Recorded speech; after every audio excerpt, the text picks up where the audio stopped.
नमस्कार। साहित्य तक के बुक कैफ़े के एक दिन एक किताब में मैं जयप्रकाश पांडे आपका स्वागत करता हूं। नवरात्र चल रहे हैं, माँ दुर्गा की पूजा हो रही है, भगवान श्री राम की प्रतीक्षा हो रही है, रावण से युद्ध में उनके विजय का इंतज़ार हो रहा है। कई जगह रामलीलाएं भी चल रही हैं। पूरे देश में एक उत्सव का माहौल है कोरोना की महामारी के बावजूद। ऐसे समय में मैं लीडरशिप सूत्र पुस्तक के साथ उपस्थित हूँ, जो शक्ति का भारतीय दृष्टिकोण, यह इस पुस्तक का नाम है। लेखक हैं देवदत्त पटनायक। देवदत्त अंग्रेजी में लिखते हैं। यह पुस्तक हिंदी अनुवाद है। अनुवाद नीलम भट्ट ने किया है। देवदत्त के बारे में बताने की ज़रूरत नहीं। इसी बुक कैफ़े में और मेरे कार्यक्रम बातें मुलाकातें में आप उनके बारे में बहुत सारी जानकारियाँ पा चुके हैं। पुराणों के जाने माने लेखक हैं, टीवी प्रस्तोता हैं, कई किताबें लिख चुके हैं। प्रबंधन में एक टीचर के तौर पर, अध्यापक के तौर पर, प्रेरक वक्ता के तौर पर उनकी अपनी भूमिका है। 50 से अधिक पुस्तकें लिख चुके हैं और लीडरशिप सूत्र उनकी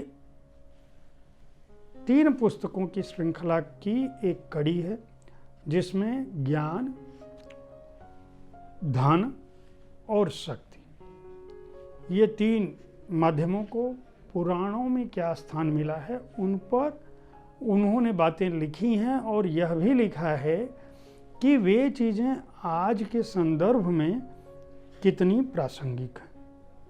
वे कहते हैं कि माँ दुर्गा जो हैं वो केवल हिंदू धर्म में नहीं बल्कि बौद्ध और जैन धर्म में भी शक्ति की देवी के रूप में प्रतिष्ठापित हैं।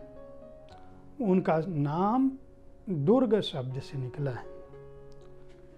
राजाओं की देवी हैं। जंगल के राजा सिंह की सवारी करती हैं। चीन से लेकर ब्रिटेन तक वह राजसी गौरव का प्रतीक है।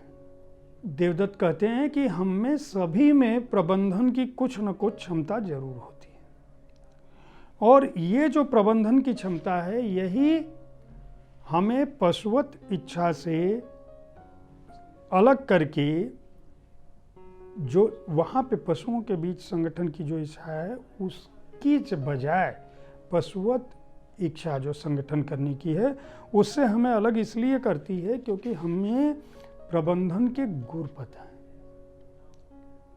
प्रबंधन यानी सही चीज़ों से, सही तरीके से, सही ढंग से, सही दृष्टि से चीज़ों को संयोजित करना, सही समझ से चीज़ों को संचालित करना। वे कहते हैं कि लीडरशिप सूत्र में महत्व का अपना स्थान है, संपत्ति का अपना स्थान है, नियम के अपने स्थान है और स्थायित्व का अपना महत्व है। उनका कहना है कि शक्ति को देखने की इंसान की अपनी दृष्टि जो है वो हर बार अलग अलग तरह से रही है। यही वजह है कि देवताओं ने अलग अलग समय पे अलग अलग रूप धारण किया और अलग अलग रूप से ईश्वर से या शक्ति से मदद मांगी। जब महिषासुर का उन्होंने शुरुआत में ही जिक्र किया है कि एक बार देवताओं ने महिषासुर से सुरक्षा पाने के लिए सोचा और उन्होंने ये सोचा कि हम अपनी आंतरिक शक्तियों का विकास करें। वे आंतरिक शक्ति ही देवी के रूप में प्रकट हुई और एक प्रज्वलित प्रकाश में विलीन हो गई। उसी से हमारी बाहरी देवी जो दुर्गा देवी को हम देखते हैं, उनका सृजन हुआ। उनके कई हाथ बहुत सारे अस्त्र शस्त्र से लैस थे। आपने दुर्गा पंडालों में देवी का यह रूप देखा होगा। पूरी पुस्तक में पौराणिक आख्यानों का आज के समय में, प्रबंधन के समय में शक्ति को लेके, लीडरशिप को लेके खास बात यह है कि जैसा वो पुस्तक के शीर्षक में पटनायक लिखते हैं, लीडरशिप को शक्ति से जोड़ते हैं। और वो जैसे पहली कहानी की बात करूं तो हर देवता स्वयं को सहज यथार्थ से अलग तरीके से देखता है। यह इस अध्याय का शीर्षक है। उन्होंने लिखा है कि चेहरे पर भगवान शिव राख मले हुए थे और गहरी सोच में पड़े थे। आंखें खोलने पर उन्होंने गौरी के हाथ में पकड़ा हुआ दर्पण देखा और कांतिमान दिखने के लिए गौरी ने हल्दी मली हुई थी। उन्होंने पूछा कि आपको क्या दिखाई देता है? भगवान शिव ने जवाब दिया कि मुझे नश्वर मांस दिखाई देता है। माँ गौरी ने कहा कि लेकिन मुझे तो सुंदर देह दिखती है। शिव ने कहा कि यह तुम्हारी कल्पना है। माँ गौरी का उत्तर था कि कल्पना के बिना मानवता क्या है। भगवान शिव मुस्कुरा दिए क्योंकि यह सत्य था। पशु आईने में देखते हैं, खुद को पहचान नहीं पाते, लेकिन इंसान पहचान पाता है। हर अध्याय के अंत में एक छोटी सी कहानी है जो आज के लड़कों की है।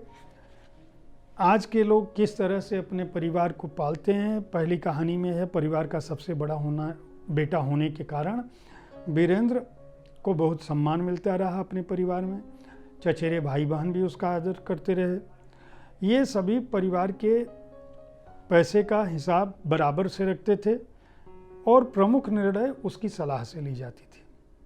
वीरेंद्र दफ्तर जाते तो ये लोग बहुत खराब मानते थे। वहाँ हर काम करने के लिए वीरेंद्र को अनुमति लेनी होती थी, फॉर्म भरना होता था, स्वीकृति लेनी होती थी, आगे बढ़ना है तो उन्हें लगता था कि उन पर विश्वास नहीं किया जा रहा है। इससे उनके कार्यस्थल पर उनकी मानसिक स्थिति जो थी वो अलग थी और घर में उनकी स्थिति अलग थी जो परिवार से बना था। लेकिन सच्चाई क्या थी कि उनको इन दोनों के बीच में प्रबंधन और संतुलन साधने की जरूरत थी। इसी तरह से इंद्रलोक से लेकर तमाम पुराणों के विशेषज्ञ हैं, पौराणिक कहानियां हैं और उन पौराणिक कहानियों के बाद एक छोटी सी कोई घटना है जो आज के संदर्भ की घटना है। और इस तरह से यह पुस्तक लीडरशिप के अलग सूत्रों को स्थापित करती है। सूत्र जो जोड़ते हैं, सूत्र जो सुक्तियों में बात करते हैं, सूत्र जो एक तरह से धागा है।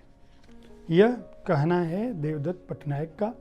आप आधुनिक संदर्भों में पुराण की कहानियों को अपने जीवन में उतारना चाहते हैं, समझना चाहते हैं तो इस पुस्तक को खरीद सकते हैं। मंजुल पब्लिकेशन ने इसे प्रकाशित किया है। 250 रुपये इसका मूल्य है और पृष्ठ संख्या है 142। उम्मीद है साहित्य तक का यह एपिसोड आपको पसंद आया होगा। इस कार्यक्रम में आप किस तरह की पुस्तकों की चर्चा चाहते हैं, इनके बारे में हमें अपनी राय से ज़रूर अवगत कराएं। आपके विचार, आपकी राय हमारे लिए महत्वपूर्ण है। उनसे हमें सही पुस्तकों के चयन में सुविधा होती है, आसानी होती है। हमारा प्रयास है कि हम आपको बेहतरीन पुस्तकों के बारे में बताएं ताकि आपको पुस्तकें चुनते समय आसानी हो। पुस्तक संस्कृति को विकसित करने के लिए हमारे इस कार्यक्रम को देखते रहें और कल इसी समय किसी ऐसी ही एक पुस्तक के साथ मैं फिर आपसे मिलूंगा। धन्यवाद।